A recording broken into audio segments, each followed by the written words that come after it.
Hi aspirants, welcome to uptake jobs.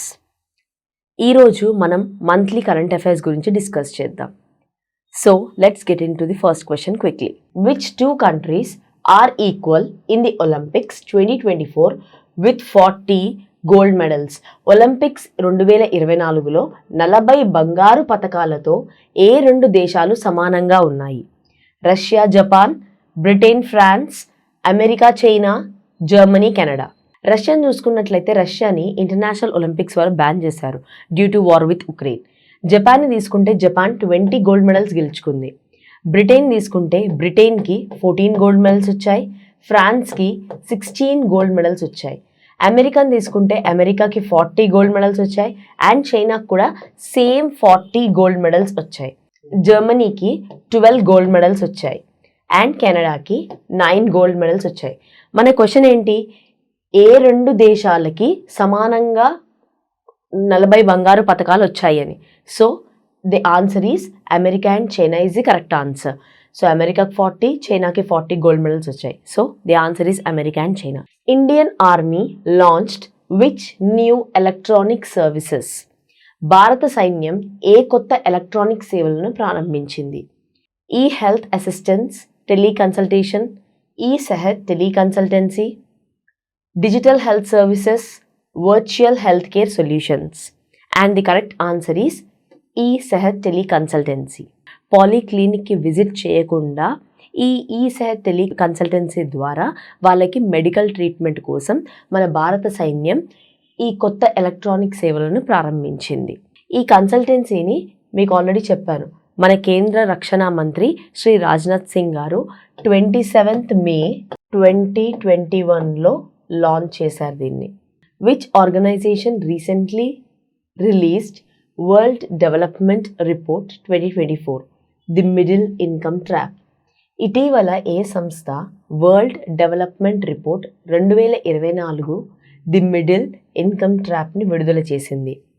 IMF, UNDP, World Bank, WHO. And the correct answer is World Bank.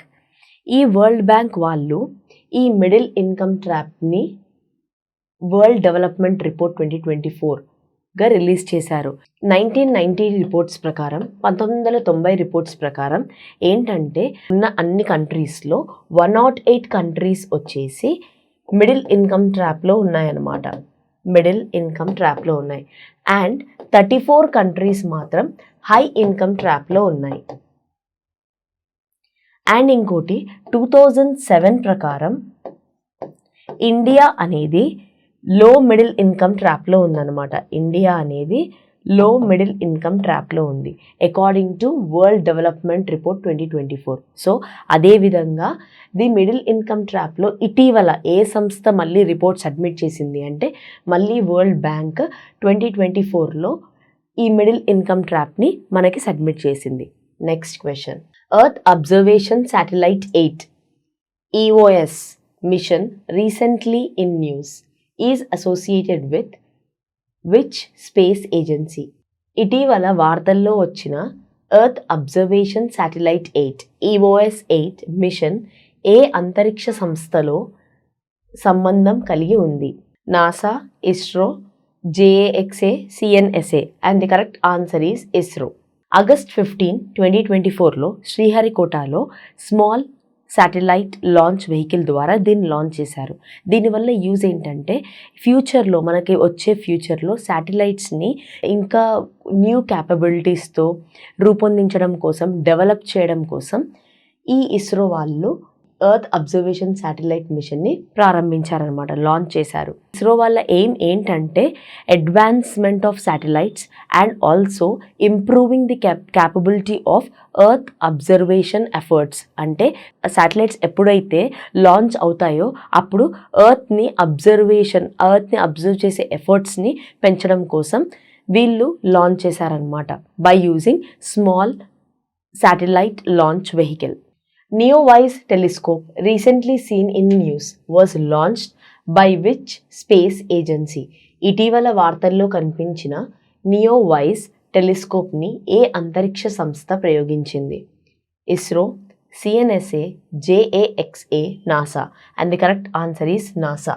ఈ NASA వాళ్ళు actually 2009లో వైస్ని launch చేశారు. వైస్ అంటే వైడ్ ఫీల్డ్ ఇన్ఫ్రారెడ్ సర్వే ఎక్స్ప్లోరర్ని launch చేశారు. అది 1 year మిషన్ని కంప్లీట్ చేసుకుంది. 1 year మిషన్ని కంప్లీట్ చేసుకున్న తర్వాత 2011లో దీన్ని మళ్ళీ లాంచ్ చేశారనమాట. ఎందుకంటే ఇది ప్రైమరీ మిషన్గా లాంచ్ చేశారు. 2011లో లాంచ్ చేసి ఏం కనిపెట్టింది అంటే ఆస్ట్రాయిడ్స్ని, స్టార్స్ని, ఫెయింట్ గెలాక్సీస్ని కనిపెట్టింది. ఈ మిషన్ మళ్ళీ 2011లో కంప్లీట్ అయినాక 2013లో ఈ వైస్ని మళ్ళీ రియాక్టివేట్ చేసి నియో వైస్గా లాంచ్ చేసింది. ఈ నియో వైస్గా ఎందుకు లాంచ్ చేసింది అంటే ఎర్త్ చుట్టూ, అంటే ఎర్త్ దగ్గర నియర్ బై ఆబ్జెక్ట్స్ ఏవైతే ఉన్నాయో వాటిని డిటెక్ట్ చేయడం కోసం, అంటే సర్వే ఆఫ్ ది స్కై అని డిటెక్ట్ చేయడం కోసం నియో వైస్ని మళ్ళీ 2013లో రియాక్టివేట్ చేసింది. 2013లో దీన్ని మళ్ళీ రియాక్టివేట్ చేసినప్పుడు ఇది ఏం డేటా కలెక్ట్ చేసింది అంటే 1,58,000 మైనర్ ప్లానెట్స్ని డిటెక్ట్ చేసింది. దాంతోపాటు 34,000 న్యూ డిస్కవరీస్ చేసింది. ఇలా చేసిన తర్వాత దీనివల్ల మనకి ఏం యూజ్ అంటే దీనివల్ల ఫర్దర్ ఫ్యూచర్లో ఎర్త్ ట్రోజన్ ఆస్ట్రాయిడ్ని మనము ఆవిష్కరించడానికి ఇది దోహదపడుతుంది. సో అందుకని నాసా వాళ్ళు నియోవైస్ టెలిస్కోప్ని రీసెంట్గా మనము న్యూస్లో చూసాము. Which countries scientist recently discovered plastic eating fungi as a potential solution to ocean pollution? సముద్ర కాలుష్యానికి సంభావ్య పరిష్కారంగా ప్లాస్టిక్ తినే శిలీంధ్రాలను ఏ దేశ శాస్త్రవేత్తలు ఇటీవల కనుగొన్నారు? Germany, France, Brazil, Vietnam. The correct answer is Germany. Germany సైంటిస్టులు ఏం చేశారంటే మహాసముద్రంలో ప్లాస్టిక్ పొల్యూషన్ నివారణ కోసం వాళ్ళు ఒక కొత్తని ఆవిష్కరించారు. అది ఏంటంటే ఎప్పుడైతే మనం వాటర్లో కార్బన్ డైఆక్సైడ్ని రిలీజ్ చేస్తామో అప్పుడు ఆ వాటర్ అనేది స్పెసిఫిక్ ఎన్విరాన్మెంట్ పొల్యూషన్ ఫ్రీని క్రియేట్ చేస్తుంది. దాని ద్వారా మనము ఆ ప్లాస్టిక్ని నియంత్రించవచ్చు అని జర్మనీ సైంటిస్టులు కనుగొన్నారు. Recently which organisation has formed a task force to address challenges and drive the growth of surety bond insurance? ఇటీవల సవాళ్లను పరిష్కరించడానికి మరియు షూరిటీ బాండ్ ఇన్సూరెన్స్ వృద్ధిని పెంచడానికి టాస్క్ ఫోర్స్ను ఏ సంస్థ ఏర్పాటు చేసింది? SEBI, RBI, IRDAI, ministry of finance. And the correct answer is IRDAI, insurance regulatory development authority of India. వీళ్ళ మెయిన్ రోల్ ఏంటి అంటే వీళ్ళ కింద 3 పార్టీస్ ఉంటాయన్నమాట. అంటే 3 గ్రూప్స్ ఉంటాయి. ఏంటివంటే ప్రిన్సిపల్, ఓనర్, కాంట్రాక్టర్. ఈ ప్రిన్సిపల్ అండ్ ఓనర్ వీళ్ళిద్దరు ఏం చేస్తారంటే వాళ్ళ డ్యూటీస్ని వాళ్ళు కరెక్ట్గా నిర్వహిస్తారు. అంటే సో అండ్ సో ఇప్పుడు ఒక కాంట్రాక్టర్ వచ్చాడు ఎవరి దగ్గరికి? షూరిటీ బాండ్ ఇన్సూరెన్స్ వాళ్ళ దగ్గరికి వచ్చాడు. ఇన్సూరెన్స్ అంటే ఏంటి అంటే ఒకవేళ ఎవరైనా బిజినెస్ స్టార్ట్ చేస్తున్నారు, వాళ్ళకి సర్టెన్ అమౌంట్ ఆఫ్ మనీ అవసరం.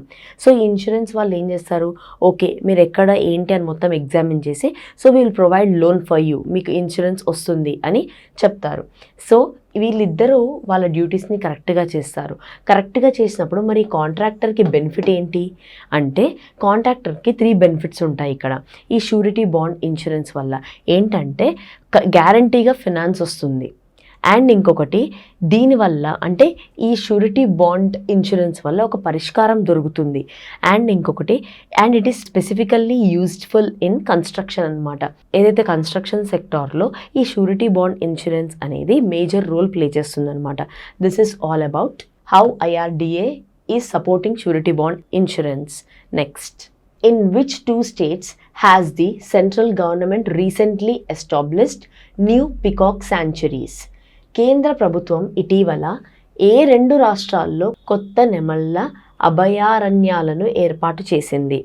Assam and Kerala, Karnataka and Kerala, Kerala and Tamil Nadu, Uttar Pradesh and Madhya Pradesh.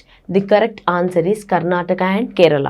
కర్ణాటకలోని ఆదిచుంచునగరి, కేరళలోని చులున్నార్ అనే ఈ 2 ప్లేసెస్ని పికాక్ శాంచురీస్గా మార్చారు. వీటి వల్ల ఉపయోగాలు ఏంటంటే అంటే పికాక్స్ అంతరించిపోకుండా వాటికంటూ ఒక సెక్యూరిటీ పర్పస్. ఇది న్యూ పికాక్ శాంచురీస్ ఎక్కడెక్కడంటే కర్ణాటక అండ్ కేరళ. కర్ణాటకలోని ఆదిచుంచునగరి అండ్ కేరళలోని చులున్నార్ అనే 2 ప్రదేశాలలో ఈ న్యూ పికాక్ శాంచురీస్ని ఎస్టాబ్లిష్ చేశారు. Where was the first India Singapore ministerial round table meeting held? మొదటి India Singapore ministerial round table సమావేశం ఎక్కడ జరిగింది? New Delhi in September 2022, Singapore on September 2022, Bengaluru September 2022, none of the above, and the correct answer is New Delhi in September 2022. India Singapore ministerial round table meeting న్యూఢిల్లీలో first time జరిగింది. ఇక్కడ 4 senior Singapore ministers పాల్గొన్నారనమాట. Second meeting రీసెంట్గా జరిగింది. Second meeting రీసెంట్గా ఎప్పుడు జరిగింది అంటే సింగపూర్లో 26 ఆగస్ట్ 2024లో ఈ సెకండ్ మీటింగ్ జరిగింది రీసెంట్గా. Which state government has launched ముఖ్యమంత్రి సుఖ్ శిక్షా యోజన? ఏ రాష్ట్ర ప్రభుత్వం ముఖ్యమంత్రి సుఖ్ శిక్షా యోజన ప్రారంభించింది? Telangana, Tamil Nadu, Assam, Himachal Pradesh. And the correct answer is Himachal Pradesh. Which ministry of the government of India has instituted the national geo science award? భారత ప్రభుత్వంలోని ఏ మంత్రిత్వ శాఖ నేషనల్ జియో సైన్స్ అవార్డును నెలకొల్పింది? Union ministry of mines, ministry of defence, ministry of agriculture and farmers welfare, ministry of health and family welfare. కేంద్ర గనుల మంత్రిత్వ శాఖ, రక్షణ మంత్రిత్వ శాఖ, వ్యవసాయ మరియు రైతు సంక్షేమ శాఖ మంత్రి, ఆరోగ్య మరియు కుటుంబ సంక్షేమ మంత్రిత్వ శాఖ. And the correct answer is Union ministry of Mines. మనం చూసుకున్నట్లయితే 1966 నుంచి నేషనల్ జియో సైన్స్ అవార్డ్ ఇవ్వడం జరుగుతుంది. అయితే 1966లో ఈ అవార్డ్ని ఈ నేషనల్ జియో సైన్స్ అవార్డ్ని ఏమని పిలిచేవారంటే నేషనల్ మినరల్స్ అవార్డ్ అని పిలిచేవారు. ఈ నేషనల్ మినరల్స్ అవార్డ్ని 2009లో మార్చడం జరిగింది. మార్చి నేషనల్ జియో సైన్స్ అవార్డుగా మార్చారు. నందిని సహకార Yojana which was in the news recently was launched by whom? ఇటీవల వార్తల్లో నిలిచిన నందిని సహకార యోజనని ఎవరు ప్రారంభించారు? NAFED, NCDC, FSSAI, Uttar Pradesh government. And the correct answer is NCDC. NCDC national cooperative development corporation వాళ్ళు నందిని సహకార యోజన అనే స్కీమ్ని ప్రారంభించారు. ఈ స్కీమ్ మెయిన్ ఎయిమ్ ఏంటంటే ఉమెన్ని అసిస్ట్ చేయడం. ఎందులో అసిస్ట్ చేస్తుంది అంటే బిజినెస్ మోడల్ బేస్డ్ యాక్టివిటీస్లో. అంటే ఉమెన్ ఎవరైనా బిజినెస్ స్టార్ట్ చేయాలనుకుంటే అందులో ఉమెన్ బిజినెస్ మోడల్లో ఆ బిజినెస్కి సంబంధించిన అంటే బేస్డ్ యాక్టివిటీస్, ఆ యాక్టివిటీస్కి సంబంధించి వాళ్ళు సో అంటే ఫినాన్స్ని ప్రొవైడ్ చేయడం. అయితే ఇందులో లిమిట్ ఉందా అంటే no minimum and maximum financial limit. Only women corporation వాళ్ళకి ఇందులో no minimum or maximum financial limit ఉందన్నమాట. సో వాళ్ళు దీన్ని ఏ బిజినెస్ వాటికైనా యూజ్ చేసుకోవచ్చు. In which state was Maharashtra's first solar village inaugurated? Maharashtra మొదటి సోలార్ విలేజ్ ఏ రాష్ట్రంలో ప్రారంభించింది? Sangli, Satara, Solapur, Kolhapur. And the correct answer is Satara. Who has been appointed as the new ambassador of India to United Nations? ఐక్యరాజ్య సమితిలో భారత కొత్త రాయబారిగా ఎవరు నియమితులయ్యారు? P Harish, Nripendra Mishra, Rajiv Kumar, Amitabh Kant. And the correct answer is P Harish. Parvathaneni Harish, he is a diplomat. ఈయన కొత్తగా అపాయింట్ అయ్యారు. ఎప్పుడు అంటే ఆగస్ట్ 14th 2024లో అపాయింట్ అయ్యారు. New ambassador of India to United నేషన్స్కి న్యూ అంబాసిడర్గా అపాయింట్ అయ్యారు. Which country will host this third voice of global south summit? థర్డవ వాయిస్ ఆఫ్ గ్లోబల్ సౌత్ సమిట్ను ఏ దేశం నిర్వహిస్తుంది? Thailand, India, Malaysia, China. And the correct answer is India. Which bank has launched a new savings bank account scheme for women named అవని?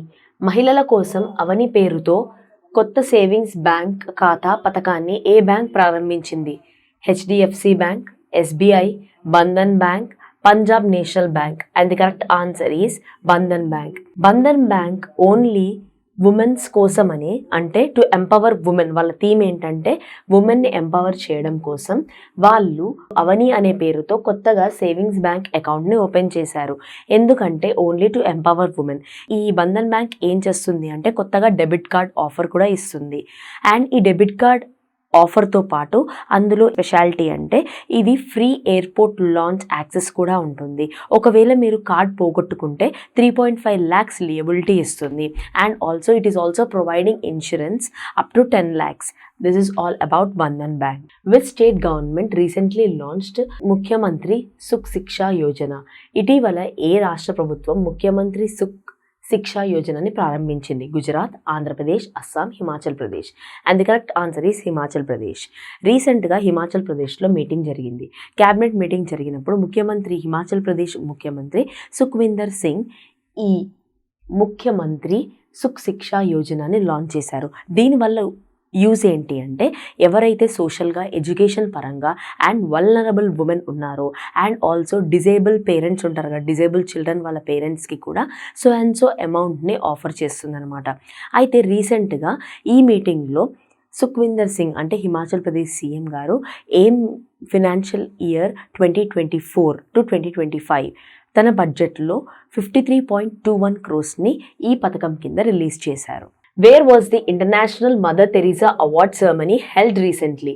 ఇటీవల అంతర్జాతీయ mother Teresa award వేడుక ఎక్కడ జరిగింది? Mumbai, Dubai, Sydney, Paris.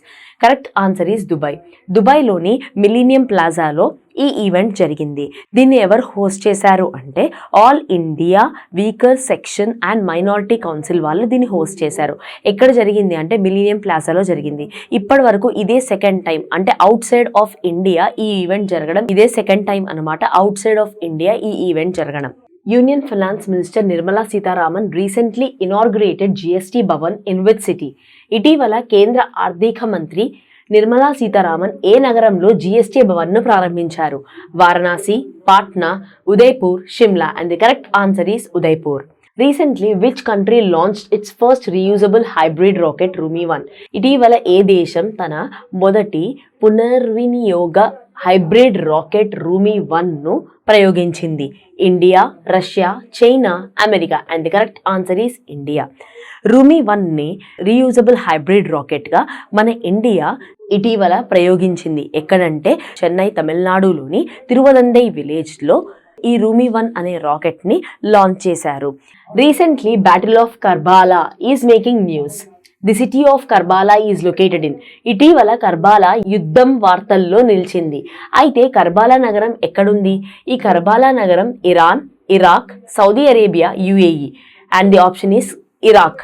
Karbala అనే నగరము ఇరాక్లో ఉంది. The Arbaat dam collapsed recently, killing at least 30 people and many recorded missing. The dam is located in. Arbaat dam ఇటీవల కూలిపోయింది. కనీసం 30 మంది మరణించారు మరియు చాలా మంది తప్పిపోయినట్లు నమోదు చేయబడింది. డ్యామ్ ఎక్కడ ఉంది? Myanmar, Bangladesh, Sudan, Egypt. The correct answer is Sudan. Marsyangdi river recently seen in news is located in which country? ఇటీవల వార్తల్లో నిలిచిన మర్షాంగ్డి నది ఏ దేశంలో ఉంది? Nepal, Bhutan, Myanmar, Sri Lanka. And the correct answer is Nepal. నేపాల్లో ఈ మర్షాంగ్డి రివర్ అనేది లొకేట్ అయి ఉంది. Atacama desert, world's driest desert, is located in which of South American country? అటకామా ఎడారి ప్రపంచంలోని అత్యంత పొడి ఎడారి ఏ దక్షిణ అమెరికా కౌంటీలో ఉంది? Brazil, Peru, Ecuador, Chile. And the correct answer is Chile. The number of classical languages India is having. భారతదేశంలో సాంప్రదాయ భాషల సంఖ్య 3, 5, 6, 8. And the correct answer is 6 classical languages. రీసెంట్గా ధర్మేంద్ర ప్రధాన్ గారు ఈ క్లాసికల్ లాంగ్వేజెస్ని 8th షెడ్యూల్ ఆఫ్ ఇండియన్ కాన్స్టిట్యూషన్లో మనము ప్రమోట్ చేద్దాము అని మన లోక్సభలో రీసెంట్గా చెప్పారు. Thank you.